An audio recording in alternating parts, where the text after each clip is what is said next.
భారత అంతరిక్ష సంస్థ 100వ ప్రయాణానికి సిద్ధమైంది. స్వదేశీ క్రయోజనిక్ టెక్నాలజీతో రూపొందించిన జిఎస్ఎల్వి F-15 రాకెట్ ద్వారా ఉపగ్రహాన్ని నింగిలోకి పంపనున్నారు. ఇప్పటికే ఈ ఉపగ్రహానికి సంబంధించి అయితే కౌంట్ డౌన్ ప్రారంభమైంది.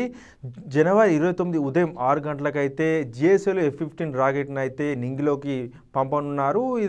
ఈ శాటిలైట్ ద్వారా అయితే జియో నావిగేషన్ అయితే ఇది నావిగేషన్ సంబంధించి రెండో ఉపగ్రహం NVS-02 ఈ రాకెట్ ద్వారా అయితే నింగిలోకి పంపనున్నారు. ఇది జియో సింక్రోనస్ ట్రాన్స్ఫర్ ఆర్బిట్లో అయితే దీన్ని ప్రవేశపెట్టున్నారు. దీనివల్ల దేశంలో జియో మనం చూసుకున్నట్లయితే నావిగేషన్ మరింత సులువుగా ఉంది. ఖచ్చితమైన మనం ఎక్కడున్నాం, ఏ వేగం అనేది చెప్పేసి మనం బండి మీద వెళ్తే అప్పుడు మనం చూసుకుంటాం కదా గూగుల్ మ్యాప్లో అయితే నావిగేషన్ ఎట్లా ఉంటుంది, ఎక్కడి వరకు ఖచ్చితమైన సమాచారం తెలుసుకోవడం కోసం అయితే NVS-02 ఉపగ్రహాన్ని అయితే GSLV 15 ద్వారా ప్రయోగించున్నారు. ప్రస్తుతం కౌంట్ డౌన్ అయితే కొనసాగుతుంది. మనం చూసుకున్నట్లయితే గతంలో GSLV F-12 ద్వారా NVS-01 నావిగేషన్ ఉపగ్రహాన్ని అయితే నింగిలోకి పంపారు.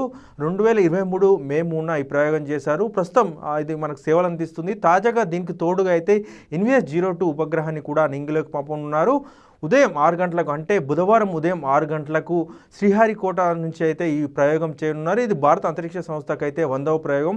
చాలా సక్సెసివ్గా అయితే మన ఇస్రో ముందుకెళ్తుంది. ఎందుకంటే మనం నాసాతో కంపేర్ చేసుకున్నట్లయితే భారత అంతరిక్ష సంస్థ మనకు భారత ప్రభుత్వం మన ఇస్రోకు చాలా తక్కువ బడ్జెట్ ఇస్తుంది. ఆ బడ్జెట్లోనే మన వాళ్ళు అయితే ఎన్నో కొత్త ప్రయోగాలు చేస్తున్నారు. మనం చంద్రయాన్ 3 కూడా చూసాం, సక్సెస్ అయింది. కానీ నాసా విషయానికి వస్తే వారు భారీ బడ్జెట్ తీసుకున్నప్పటికీ కూడా వారి సక్సెస్ రేట్ అంతగా లేదు. సో మన ఇస్రో అయితే చాలా సక్సెస్ఫుల్గా ముందుకెళ్తుంది. మన దేశ ఉపగ్రహాలే కాకుండా విదేశాలకు చెందిన ఉపగ్రహాలను కూడా అంతరిక్షంలోకి తీసుకెళ్తున్న ఘనత అయితే మా ఇస్రోకు ఉంది. సో ఏదేమైనప్పటికీ కూడా మన ఇస్రో సెంచరీ దిశగా 100వ ప్రయోగం అయితే బుధవారం చేయనుంది.